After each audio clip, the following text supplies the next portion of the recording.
Então, gente, vamos retomar então a aula de aspectos climáticos. E a gente tinha parado na aula passada justamente no ponto onde eu queria chamar a atenção de vocês para algumas coisinhas que a gente vai ter que entender dentro dos aspectos climáticos. Gente, assim como tudo na arquitetura, a maioria dos seus aspectos e das suas questões de planejamento, elas são conflitantes entre si. Elas são, inclusive, muitas vezes controversas.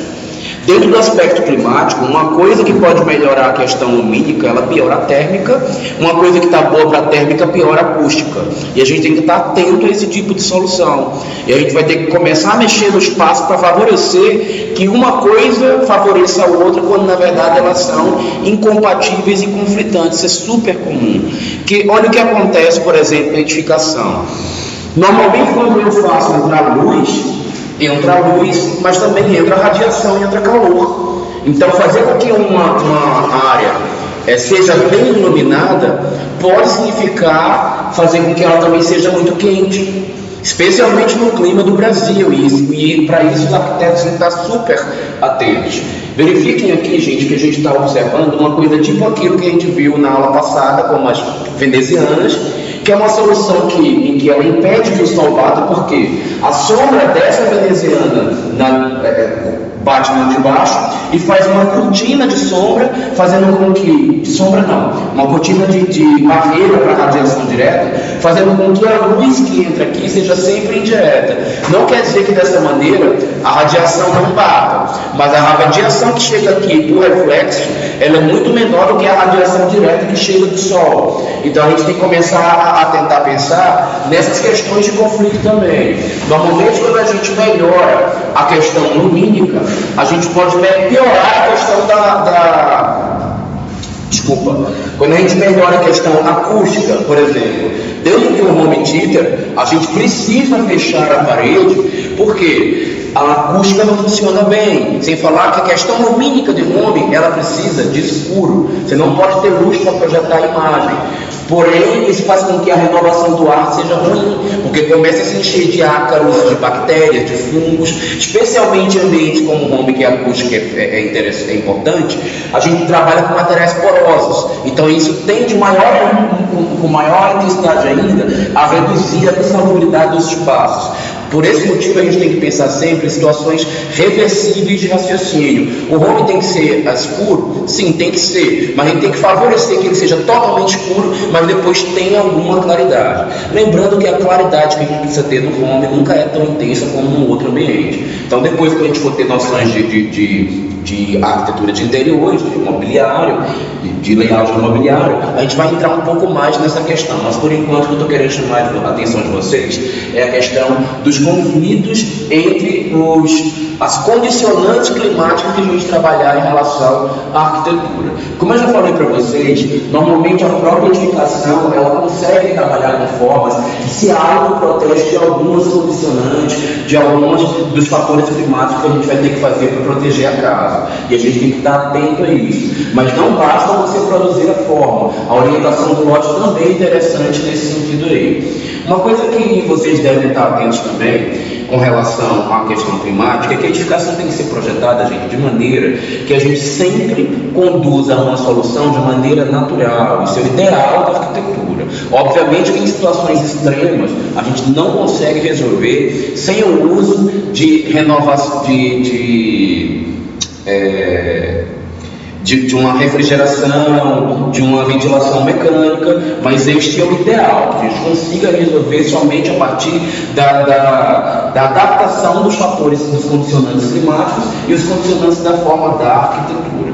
Uma coisa que está muito em alta, que é interessante perceber, é o controle da umidade como um fator térmico.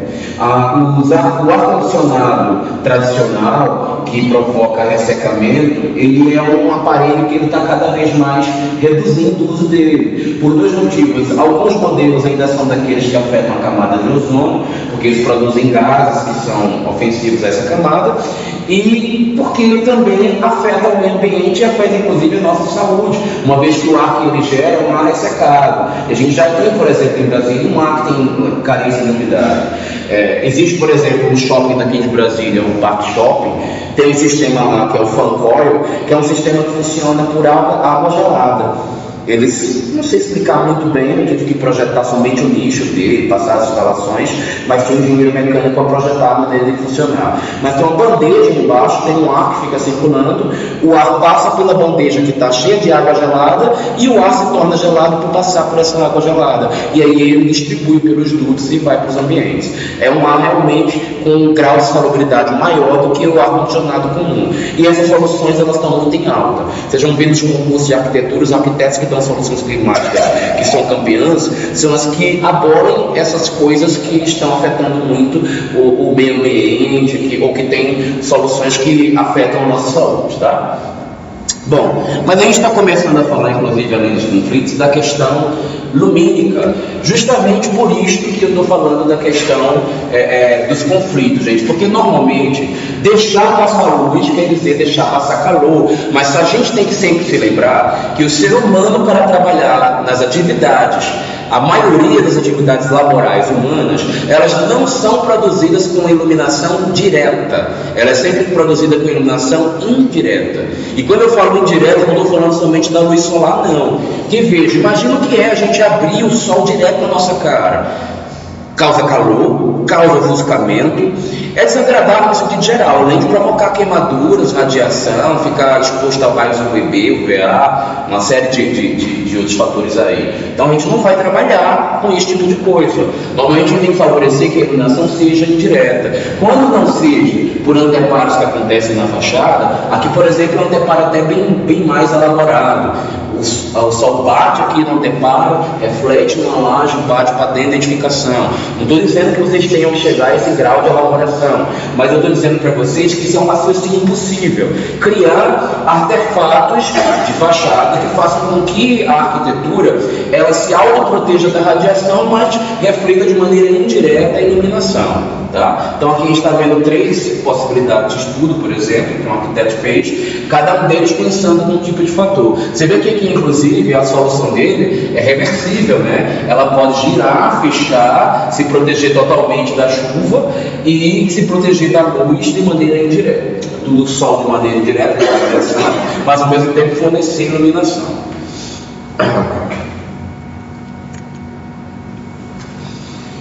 Sempre que a gente trabalhar com iluminação, a gente tem que pensar também em ofuscamento, reflexão dos raios solares, não somente falando de iluminação natural, mas também de artificial. Isso que a gente tem aqui, por exemplo, na nossa sala de aula, luz, cuja fonte de luz a lâmpada, ela está exposta e a gente está observando ela. Isso não é adequado para nenhum tipo de atividade. Normalmente a gente tem que ter ou um elemento que seja anti-ofuscante cobrindo ele, ou a luz é colocada de maneira indireta para que ela não venha especificamente diretamente nos nossos olhos. É comum ver nas luminárias industriais, por exemplo, em bancos, vocês devem ter visto muito, umas luminárias que vêm com as aletinhas, já viram os divisores de metal? Aquilo é para a gente não ter contato visual direto com a fonte de luz e não causar ofuscamento, porque ele, num momento, numa situação momentânea, ele te dá desconforto, ele te impede de realizar uma atividade com perfeição, de ter precisão na visualização por conta do ofuscamento, mas ao longo do tempo ele também provoca problemas de saúde oculares. Eu, por exemplo, tenho meu olho esquerdo é degenerado por conta de ofuscamento, porque eu vivo recebendo projeção de data show, já trabalhei também muito exposto no sol com paisagismo, então esse olho meu não aguentou. Eu vejo vocês cheios de problemas, muito feiozão, cheio de mancha no rosto por causa disso. E eu não sei se perceberam que eu tenho um capoeiro de vez em quando virar o pescoço assim, porque eu fico vendo coisas passando na minha visão, mancha preta que eu tenho. Tenham cuidado com esses fatores para não fazer os clientes de vocês passar pelo que eu estou passando hoje em dia. Que inclusive para ter isso aqui no Evoluir tem que tomar um remédio, um antioxidante. Eu tomo todo dia. Aqui no TED a gente usou essas lâmpadas assim, era para aquele display aquele de agrícola, já estava em ficar vista. O paciente está deitado. A gente fala não ficar lá. Caso de insetos também, ela se alojar e cair na boca aberta. Muito embora essas que têm o anti-ofuscamento, ela também é para uma área de saúde. Isso. também não é perfeitamente adequada não, porque aquilo dali vai acumulando inseto, tampada não acumula, ele entra, não sei por qual raio que o parto, ele entra pela fenda e ali vai enchendo, vai virando uma bolsa de insetos, fica um negócio horroroso. Mas enfim, a gente não está lidando aqui com a aula, não é para falar de artefatos lumínicos nesse momento, né? Foi só para chamar a atenção de vocês que existe um buscamento. E numa escala mais arquitetônica, a gente vai se lembrar disso quando estiver trabalhando com disposição de mobiliário. Primeira coisa que você tem que fazer é ter cuidado com o tamanho das aberturas, que a gente já viu isso quando eu resumi o assunto de iluminação e falei, o tamanho de abertura vai definir também, o tipo de atividade define o tamanho de abertura. Por exemplo, atividades laborais, trabalhos manuais, trabalho de desenho como o nosso, que muitas vezes você está se debruçando sobre uma prancheta para ver detalhes pequenos, eles demandam muita iluminação. Atividades de projeção de imagem não demandam muita iluminação, ao contrário, as aberturas são pequenas, tem que ter bem pouco. Atividade de descanso, menos iluminação.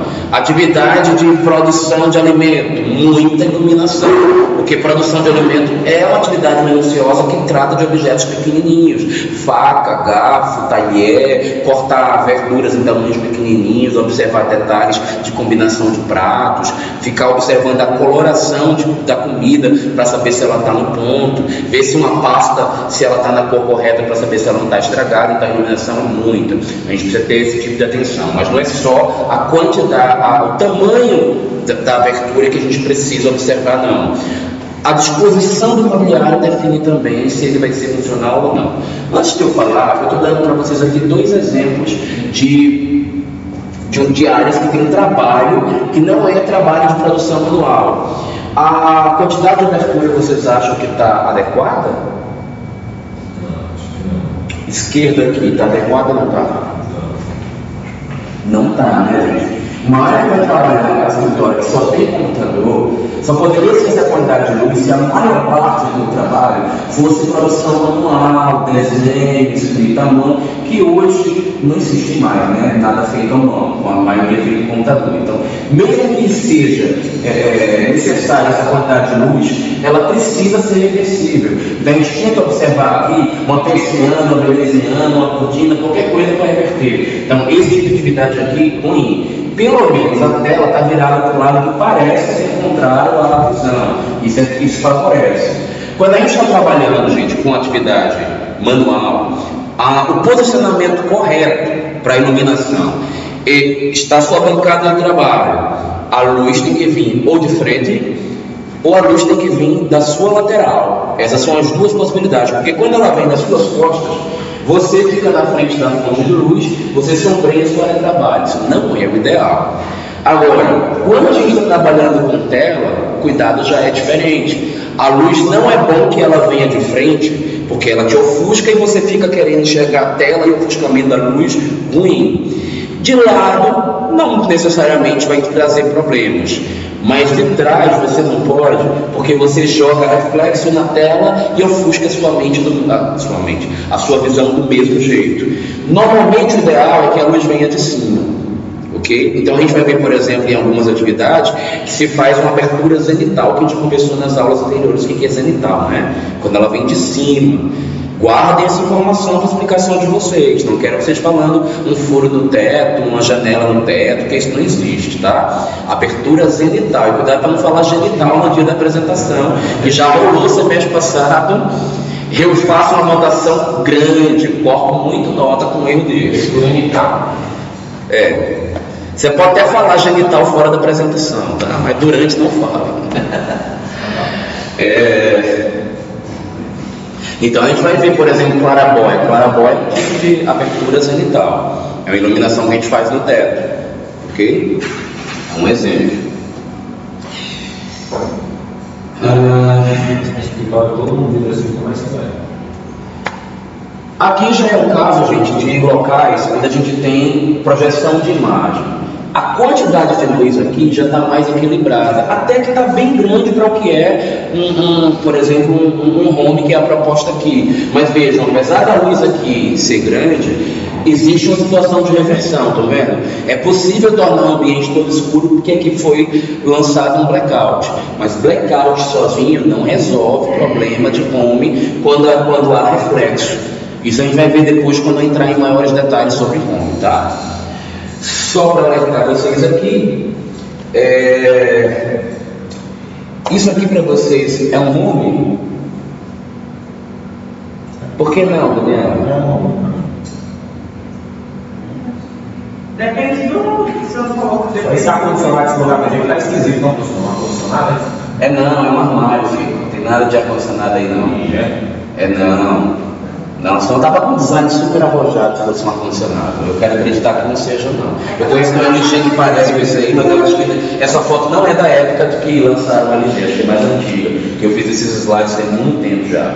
Olha só para diferenciar para vocês, gente, o que é home e o que é sala de TV. Não, isso aí é uma sala de TV. O porquê que isso é uma sala de TV? Porque no modelo da sala, né? Sim. Qual a diferença do home com a sala de TV? Pois é, essa pergunta que eu queria que rolasse ou que vocês respondessem. Sala de TV é quando qualquer outra atividade pode estar integrado à atividade de assistir imagem. Integrou, abriu, não tem vedação acústica, não tem um espaço fechado configurado só para assistir a TV, é sala de TV. Da sala de jantar tem um home do lado, não existe. Se o home está do lado da sala de jantar, ela já é uma sala de TV. Ok? Para que vire um home tem que ter possibilidade de vedação acústica, vedação lumínica e tem que ter aparelhagem específica. Ok? Se não tiver essas informações, não é um home, é uma sala de TV. Obviamente que tem visões e visualizações. Esse é o nosso pacto de parâmetro aqui para a aula da gente, tá bom? E se vocês forem discutir com os arquitetos, tem arquitetos que dizem, não é bem assim. Então, não existe essa questão tão fechada, precisa e matemática na arquitetura em algumas definições. Mas, para efeito da nossa aula, vamos considerar que home é tudo que é aparelhado com vedação lumínica e acústica e que não tem comunicação com outras atividades direta. Ok? Ela é indireta a comunicação. Tanto visual quanto a comunicação, as outras comunicações, como funcional.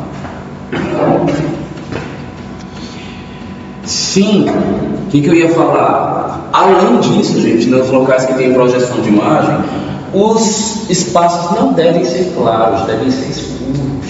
Estou alertando vocês porque 10 em cada 10 donas de casa quer tudo claro, tudo claro, tudo claro. Eu nunca recebi um pedido assim, olha, eu gosto de cores escuras. Isso nunca escutei na minha vida isso, um cliente falar isso para mim.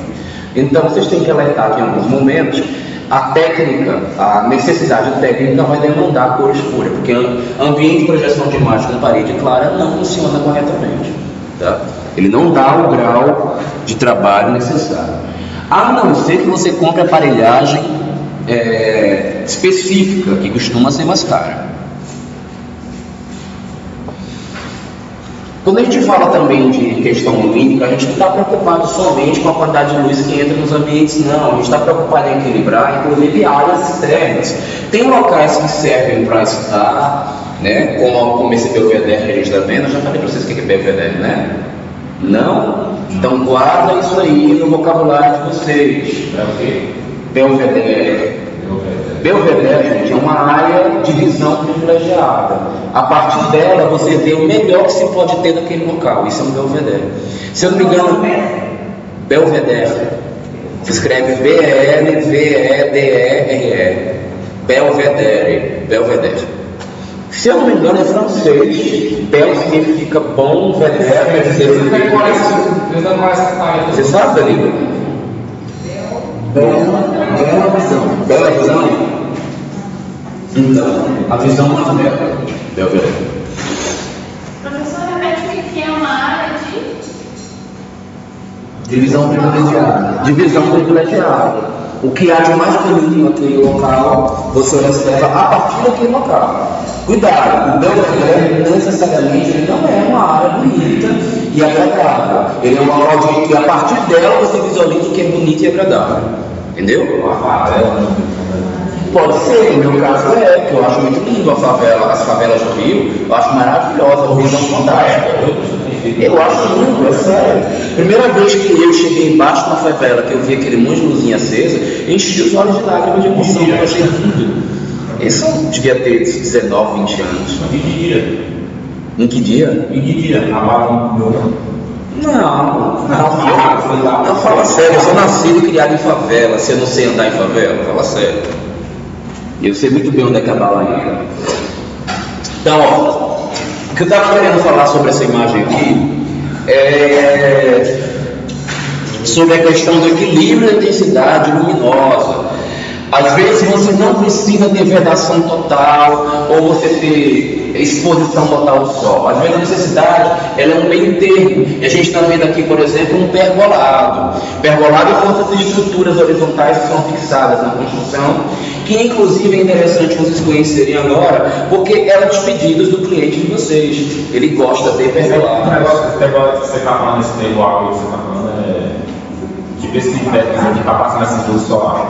Esse técnico que você está vendo aí, que normalmente o pergolado ele não tem cobertura em si, ele somente as vigotas de madeira, mas a pergolado pode ser de metal, de concreto, de madeira. O mais comum, pergolado. Pode usar as vigotas de madeira também, viradinha assim, né? Pode ser como você quiser, só que normalmente quando ela está viradinha e na vertical, aí já vai ser um veneziano, não vai ser um pergolado, tá? Para ser pergolado ele tem que ter característica horizontal. Professor, vertical ele é ou um caramanchão ou uma veneziana, já é outro tipo de estrutura. Caramanchão é para você colocar plantas, e veneziana é aquilo que a gente viu que coloca na fachada, que são as barrinhas para proteger contra o sol. Então, esse tipo de planta, é um caramanchão.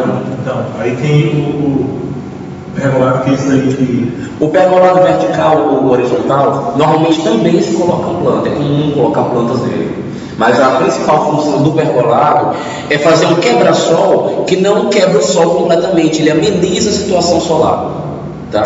Isso que é a intenção do pergolado. Mas ele pode também servir para dar uma mudada na estética, porque olha para isso é lindo, né? Muito bonito o visual dele. E pode ser um anteparo para apoio de vegetação. Fala, Belvedere é uma palavra francesa que significa mirante. Pronto. Mas tem alguns parques também que fazem esse negócio de bigode, também você estava falando agora. Oi? Alguns parques no Brasil, um parque da cidade mesmo, aqui tem alguns aqui que colocam essa bigota virada e colocam um banquinho normalmente para a pessoa sentar para pegar o sol, né? Ficar meio esfondreado no sol. É verdade que bate o sol na porra. Mas ó, você controla a quantidade de sol que você quer com a altura da bigota que você coloca. Quanto mais alta, mais ela vai pegar o sol inclinado e vai impedir que o sol realmente passe. Mas ó, em português, Danilo, não necessariamente um mirante é um belvedere. Mirante para a gente que é arquiteto é simplesmente uma área em que topograficamente você está elevado e tudo que está ao seu redor está mais baixo que você. Não precisa ser belvedere. Belvedere precisa ter uma visão privilegiada. Eu sei, mas é porque fui ver se era tipo uma abreviação, né? Porque o Bel poderia ser de Bel. Agora, Vedere, eu não lembrava se era visão, então coloquei a palavra e deu mirante. Então, em francês, Belvedere significa mirante. Entendeu? Beleza, mas se eu não me engano, a tradução dele é uma coisa um pouquinho diferente, acho que eu já li. Mas como eu também não lembro de cabeça, vamos adiante. E aí, falando de novo de aspecto lumínico, eu estou falando do ofuscamento que está relacionado com o revestimento que a gente usa em determinados espaços. Áreas externas, gente, normalmente não se adequa o uso de pisos claros. Se o uso de piso claro é ruim por conta do ofuscamento, quando ele é polido, brilhante, menos ainda. A gente não precisa nem pensar na questão lumínica para saber que um piso claro e polido é inadequado para a área externa, né? Porque além da gente olhar, dar o ofuscamento, dar o brilho, deixar a pessoa cega quando ela abre isso aqui no horário em que o sol está batendo, a pessoa que vai circular aqui fora, ela também vai escorregar, vai cair, sem falar que por ser claro, vai sujar com facilidade. Então isso aí normalmente é tudo que uma dona de casa não quer ter em casa, é um piso claro, polido, numa área que não seja interna. Vai falar bem rápido. Suja mais? Oi? O antiderrapante nosso mais sujo. O antiderrapante, os contemporâneos não. Existem pisos antiderrapantes que eles têm características de porosidade muito boas e que são mais fáceis de limpar. Mas os mais baratinhos, eles encardam igual pedra, os antigos, né? Os modernos, os novos, não, eles são bons, eles limpam com maior facilidade. Mas, gente, de verdade, piso polido. E ainda, claro, a minha experiência diz que nenhuma dona de casa quer ir em qualquer lugar, nenhum da sua casa, depois que ela já teve alguma vez. O sonho de toda mulher é tudo clarinha. É o pedido de 10 em cada 10 clientes que vão no meu escritório. Só que assim, essa nunca teve o piso clarinho na vida dela. Piso branco, polido. Especialmente o que a mulher mais detesta é na cozinha. Você quer ver a mulher se arrepender do dia que ela nasceu, quando ela bota o piso polido branco na cozinha.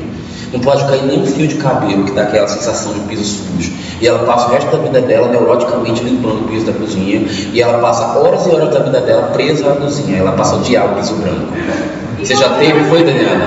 Não, lá em casa, piso branco, filho, eu detesto, porque tudo, meu limpinho, Pronto, então a gente está com a dona de casa aqui, já está testemunhando aqui que é verdade o que eu estou passando, né? A minha sogra está fazendo a reforma, já mandei tirar o piso. Comprou um piso branco, eu já fui lá, já mandar trocar o piso. Daniela é tudo, certo? É esposa de engenheiro, dona de casa, muito florista, faz tudo. Mesmo modelo, manequim, cabeleireira, manicure. Mas olha, polido também, mesmo que não seja branco, ele também é um problema, viu? Porque polido arranha. E arranha até com terra. Se for na terra lá, esfregar o sapato sujo de terra com piso polido, já arranhou. 6 vezes piso polido, já não está nada ali. Já porcelanato também desse jeito? Estou falando de porcelanato. Né? É. Porque tinha uma vizinha só tá. Então, porcelanato agora está na roupa, normalmente compra mais bege. E tem pouco tempo que ela. Porque bege já não suja tão facilmente como o branco, mas também suja, também mancha. E o preto? Preto também, né, gente? A gente fecha demais o ambiente, mas o cuidado que eu tenho, se for bege, compra um tom médio de bege e prefira o piso rústico do que o piso polido, porque tudo na natureza arranha. Porque o preto, quando bate uma poeira, já arranha. Também, o preto também vai dar esse negócio. Mas se você procurar um tom médio, intermediário entre o preto e o branco, melhor, porque vai abranger a maior parte das sujeiras que existem na natureza. Agora, evita também o polido, porque o polido arranha. Você fala assim, mas as outras coisas que são lisas também não arranham, e o que eu vou evitar no porcelanato polido? Gente, arranha, granito arranha, fácil. Arranha muito fácil. Mas vocês vê piso granito antigo, velho, com cara de antigo, velho, acabado, ele se mantém muito tempo. Por quê? O granito é todo pintadinho, então ninguém vê o arranhão dele. Já no piso polido, como ele é todo límpido, qualquer coisinha você vê o arranhão. Então, se você comprar um rústico, ainda que polido, é melhor, porque o rústico polido, ele não dá para ver o arranhão, mas eu prefiro o rústico áspero, porque você inclusive nem tem o arranhão, é imperceptível. Aquele piso flutuante que os caras colocam rapidinho, que é de madeira, vai dormir. A gente vai falar de aspectos financeiros, eu vou entrar nesse detalhe aí de novo, vou comentar, questão de se adiantar. Por exemplo, minha mãe não colocou porcelanato na sala dela, ela se arrependeu de pagar esse piso flutuante por cima do porcelanato, só não sei se vai estragar. Mas tem vantagens e desvantagens também. Quando chegar no aspecto financeiro, Miguel, toca nesse assunto que eu vou cair de cabeça nele de novo, tá? É porque como ele não tem tanta relação com o aspecto climático, a gente não está falando de acabamento, está falando de reflexão, ofuscamento, eu não quero me aprofundar, mas no aspecto financeiro eu vou tocar nesse assunto e a gente cai de cabeça para comparar ele, porcelanato, piso flutuante e outros materiais, tá? Mas ele também tem alguns probleminhas e o principal está relacionado com umidade. Depois a gente fala sobre ele. Mas não é só a umidade que é o problema dele, não. Agora o bicho está na moda. Tá. É porque ele é prático e barato. Bom, e aí pensando em ofuscamento, ele vai se lembrar de novo de conjuntos edilícios. Quando a gente faz uma quantidade de construção muito grande, isso tem consequência lumínica. Fachadas muito grandes, um conjunto habitacional muito grande, todo de cores claras, também pode virar um problema na visão. Tem gente que faz condomínio para virar paisagem e ele na verdade vira uma afronta à visão da gente, né? Esse local, por exemplo, aqui, se eu não me engano, é uma cidade turística da Grécia, não me lembro o nome dela agora, mas é o local onde tem o maior índice do mundo de pessoas que sofrem dessa degeneração que eu tenho no olho, porque lá para todo lado que você olha só tem fachada branca e o sol batendo o dia inteiro, então as pessoas lá sofrem muito de degeneração macular, justamente por esse alto grau de exposição. Então, às vezes, uma fachada escura, ela pode ser favorável na questão lumínica, especialmente quando você está lidando com um conjunto de edifícios, ou uma fachada muito grande trabalhada, ou um edifício que vai atender uma população muito grande de pessoas, porque você vai ter muitos petrechos a serem observados, e isso é interessante, você cuidar do ajustamento, não só no piso, quanto também nas superfícies verticais da edificação. Cuidado também com as vidraças viradas para o oeste. Ela não só, oeste e norte, ela não só vai causar penetração da radiação na edificação, como ela gera ofuscamento em quem está na área de lazer. Então observa bem como é que você está trabalhando com ela ao virar, tá? Não chega a ser um problema grave. Eu estou dizendo para observar como você está lançando, porque só você botar uma árvore, a vegetação, ou inclinar o plano dele, ou virar para um lado que você possa projetar sombra, já resolveu o problema. Mas é alguma informação a mais para acrescentar a vocês, tá? Nossa, isso aqui está até no lugar contrário. É só para exemplificar, não era nem isso que eu queria mostrar agora, tá lá, deveria estar lá no slide lá atrás, mas é mais uma das soluções da gente conseguir equiparar. Se bem que aqui, por exemplo, esse arquiteto, ele não trabalhou com venezianas, né? Ele criou uma situação de reflexão, cortou a parede inclinada, engrossou para poder aumentar o nível de inércia térmica e causou iluminação indireta por reflexão. Isso aqui teria problemas na estação, por exemplo, do verão aqui nosso, quando a quantidade de chuva de vento, né? Para você fazer um negócio desse funcionar, você tem que estar aqui, no caso de Brasília, virado com uma fachada sul. Porque numa fachada leste, uma fachada nordeste, noroeste, chuva de vento cai matando aqui, ó, molha tudo dentro de casa. Essa fenda tinha que ser mínima e essa profundidade tinha que ser bastante para isso funcionar. Agora, morar em apartamento não tem como fugir daquele barulho de vento tão forte?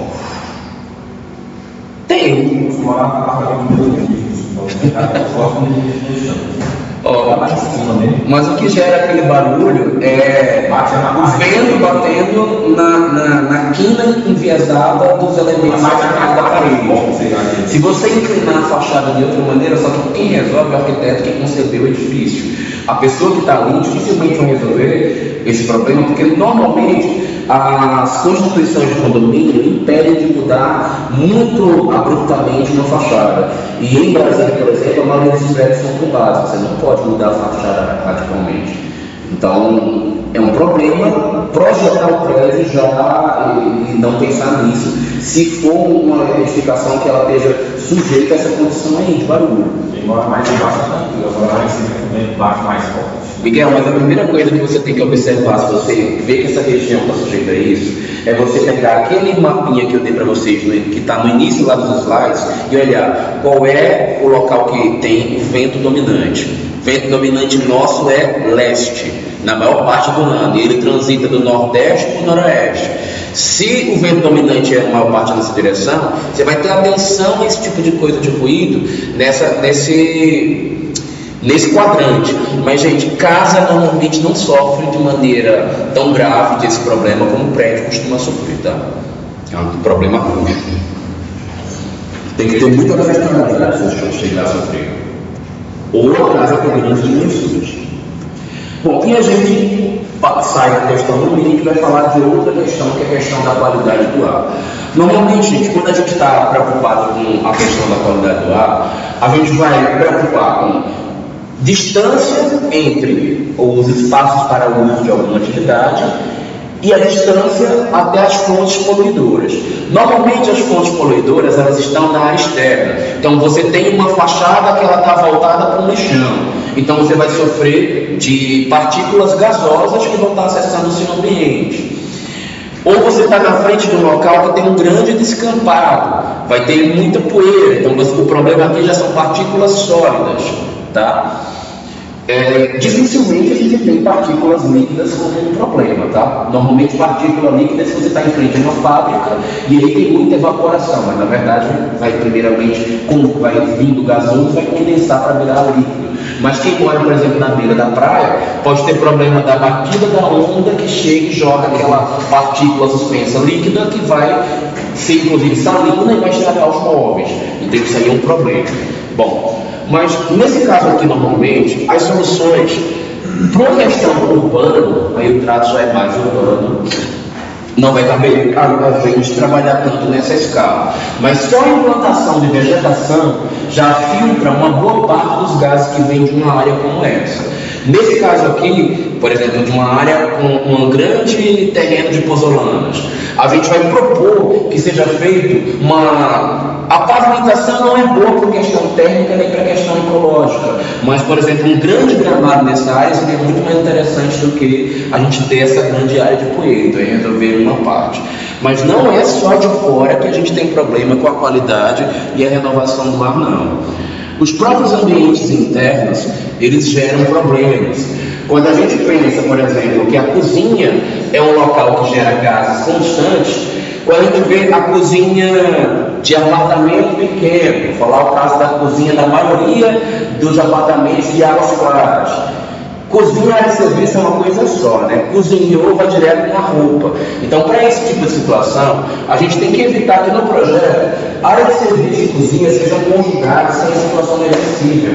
Tem que ser possível fechar para que no momento em que eu queira cozinhar, o gás, né? O gás que nesse momento vai ser de gordura, não chegue nas roupas, dando um cheiro toda lá no caso dele. Então, o que a gente vai fazer? Criar uma situação, por exemplo, de uma porta de vidro que possa pegar. Terminou de fazer a fritura, você abre, o ar da área externa vai penetrar aqui e vai renovar o ar através da ventilação.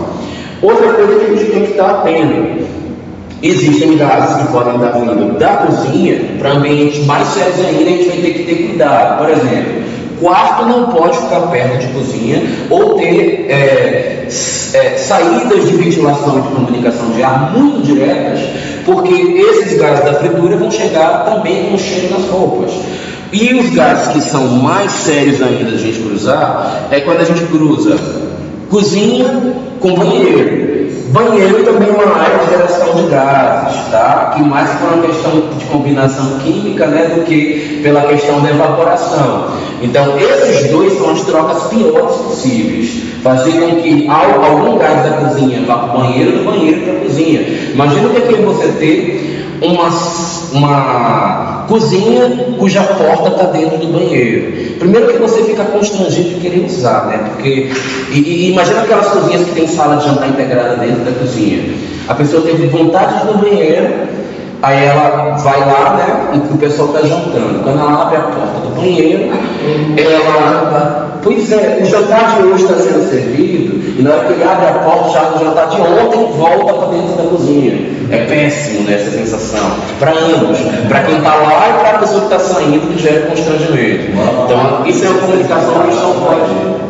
Mano, um apartamento de 56 metros quadrados, você vai ver. Eu moro mesmo com isso, eu convivi com isso minha vida inteira. E tem jeito de você solucionar. Aqui, por exemplo, ó, tem menos do que 56, deve ter em torno de 40 metros quadrados. E há um problema semelhante acontecendo aqui, mas não é impossível de resolver ele. Ó. Aqui, por exemplo, ó, tem um banheiro. A porta do banheiro está diretamente para frente da sala de jantar. Eu acho que isso aqui está mal projetado. A porta está direto para a sala de estar. Ó. Quem está sentado nessa poltrona aqui está diretamente em contato com os gases que vão vir desse banheiro. Será que eu não poderia reverter esse layout aqui, jogando a porta daqui de acesso para cá, para passar por esta área aqui? Aqui ó, é uma escada que está subindo para o segundo andar. Eu podia muito bem botar a porta aqui por debaixo da escada. Seria uma solução mais inteligente para isolar. Mas aí você fala assim, não, isso aqui já está tudo projetado com estrutura, tem pilar, não posso sair quebrando a estrutura. Não tem problema. Aqui, ó, simplesmente se você resolvesse com uma divisória aqui, ó, você já não faria com que os gases fossem para lá e para cá. Só que a divisória, nessa posição que eu coloquei, ela já gera um outro problema. O gás que está vindo para cá está sendo até conduzido pela divisória para vir para dentro da cozinha. Então, em situação ideal, idealíssima, é que a gente saísse essa cozinha por aqui fosse um hall todo fechado com parede para poder você chegar aqui, ó, e não ter comunicação direta com ninguém, e dar a volta, e obviamente que esse layout seria revertido para ter passagem ainda depois que esse hall fosse criado. Não é à toa, gente, que as edificações bem projetadas, elas têm hall íntimo e hall social. Hall social. Por quê? Os halls eles têm a utilidade de quebrar a troca de gases e trocar também e quebrar também e fazer quebra visual. Não é interessante que eu sentado aqui esteja direto para a porta e observando os pratos sujos que estão aqui na cozinha. Isso é péssimo. E não é porque é pequeno que não dá para resolver, não. Agora, normalmente, por que vocês veem os prédios aí mal resolvidos? Gente, a pressão imobiliária é forte. Dona de casa, ele fala que está pagando, ele quer do jeito dele. O problema dele se ele está pedindo. Agora, dona de construtora, ele fala para o arquiteto tem que sair barato. E às vezes, trocar isso de um lado para o outro sai caro e ele não está percebendo que ele está proporcionando essa qualidade de vida para o cliente dele. Às vezes também não é o interesse dele. Meu interesse é barato, mais barato. E quem mudar, que quiser qualidade de vida, que reforme e faça de novo. Eu acho ótimo, porque eles vão contratar a gente de novo, né? Mas o cliente final, ele não gosta disso, né? Poderia ter sido um bom planejamento. Eu tenho percebido que, especialmente de 3, 4 anos para cá, a maioria dos apartamentos, eles não estão vindo com esse problema, porque as construtoras atualmente, elas têm um arquiteto, um engenheiro e um designer de interiores. E o design de interiores normalmente cuida dessa questão aqui e ele não deixa que isso fique mal resolvido. Ou o próprio arquiteto da construtora, ele tem essa visão de distribuição, né, que não necessariamente precisa ser de um designer de interiores, e ele resolve essa questão. Antigamente, as construtoras tinham somente um engenheiro, ele projetava tudo, arquitetura, estrutura, hidráulica, elétrica. Ele era um chefe de um grupo de outros engenheiros que também estavam envolvidos com fazer arquitetura. Graças a Deus, especialmente do ano passado para frente, essa prática acabou, né? Quer fazer arquitetura, seja arquiteto e vai fazer 5 anos de uma formação específica. Hoje, a lei não permite mais uma equipe só de engenheiro que projeta, inclusive, arquitetura. Só para informação de vocês, as boas empresas, boas construtoras, elas mesmas, as antigas, de antigamente, elas tinham sempre um arquiteto e um engenheiro, porque as boas empresas sabem a diferença entre as duas situações. Então, jamais vocês vão ver grandes prédios de 20 andares, onde o autor foi um engenheiro. Sempre tem um engenheiro calculando e um arquiteto projetando. Os técnicos de arquitetura, essas construtoras que o Bruno colocado. O que tem os técnicos? Os técnicos de arquitetura. Contratam para cuidar da obra, para fazer desenho. Eu, por exemplo, sou técnico em edificações. Eu trabalhei em várias obras, cuidando de obra. E a tarefa é diferente, não é a mesma. O engenheiro cuida do global da execução, mas tem um cara que ele é encarregado de saber se as alvenarias estão todas corretas, ou se a pintura deu problema, se criou bolha. Então eles vão auxiliar nas etapas. Então eles vão se referir ao engenheiro, que vai estar vendo uma visão mais macro, e o técnico vendo aquela visão mais micro dos detalhes, auxiliando os pedreiros. Porque depende muito da filosofia de trabalho de cada construtora. Tem construtora que ela não tem técnico de edificações. Em Brasília, isso é filosofia, não tem técnico de edificações aqui, na maioria das construtoras.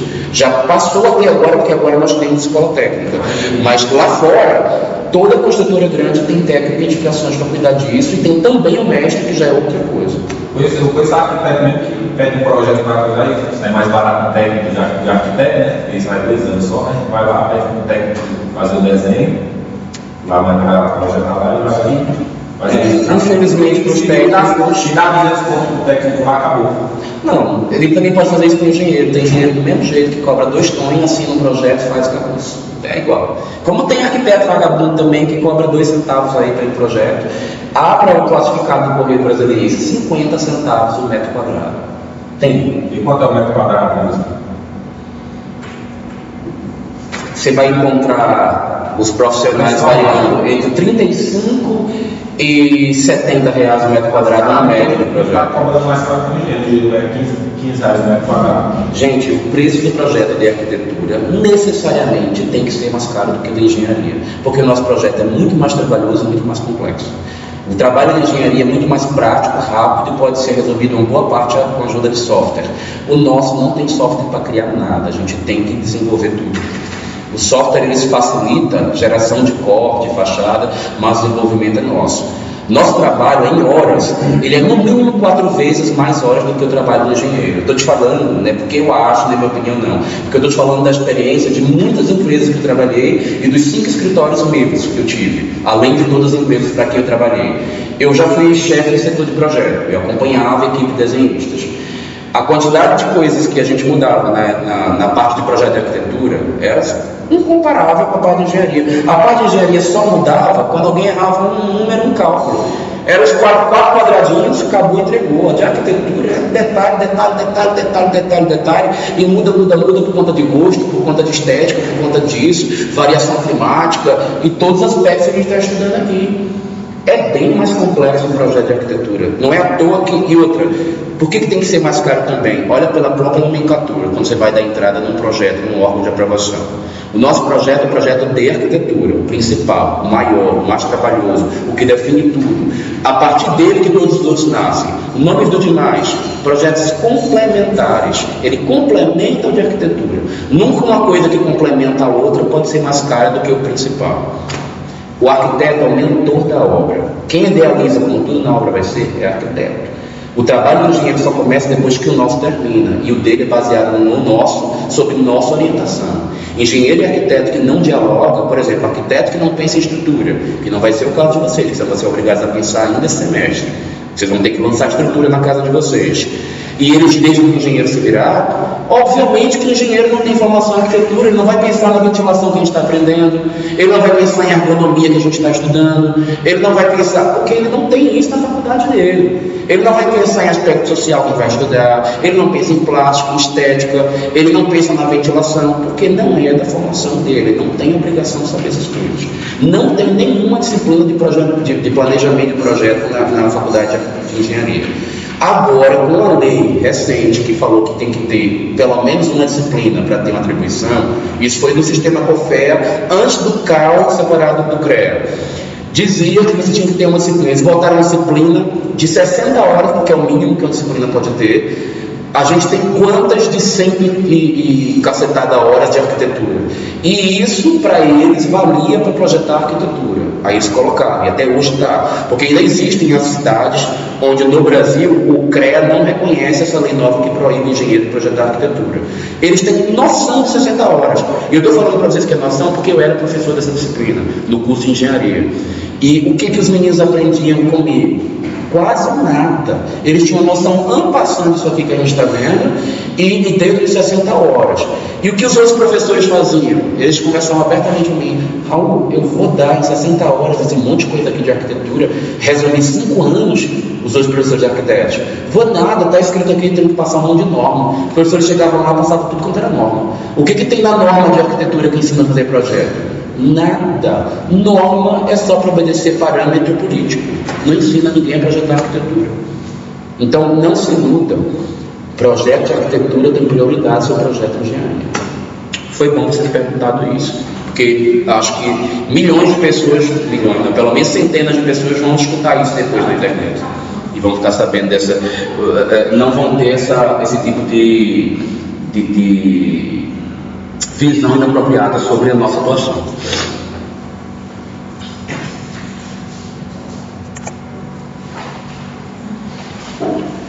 Aqui, gente, a gente já tem uma situação que eu não diria que seja as mil maravilhas, mas que ela tem uma resolução um pouquinho melhor, né? Ó, a gente pensa que os gases principais, por exemplo, esse aqui tem um pouquinho de proximidade, mas você vê que esse aqui é o lavado, esse já é o que atende a área íntima, já não está tão desagradável a troca de gases.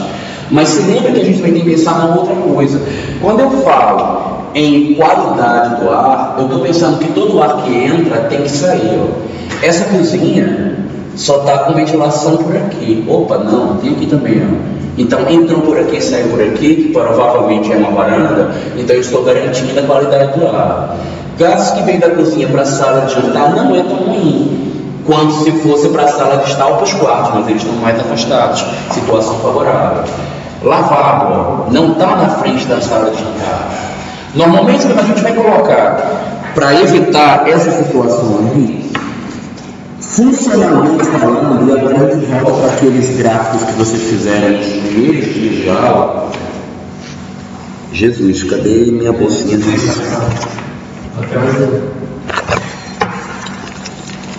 A situação mais comum é pensar assim, ó, lavabo necessariamente tem que ter alguma proximidade sim com sala de jantar, porque a primeira coisa que você pensa quando você vai jantar é lavar as mãos antes, né? Porque pelo menos eu penso, né? Mas acontece muita situação aqui, ó.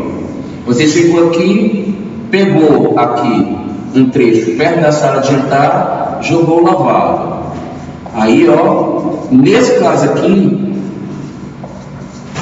aquela situação danada que eu falei de que abriu a porta, veio o jantar de ontem, competir com o jantar de hoje, situação direta, troca de gases direta, isso é péssimo. O que normalmente a gente faz?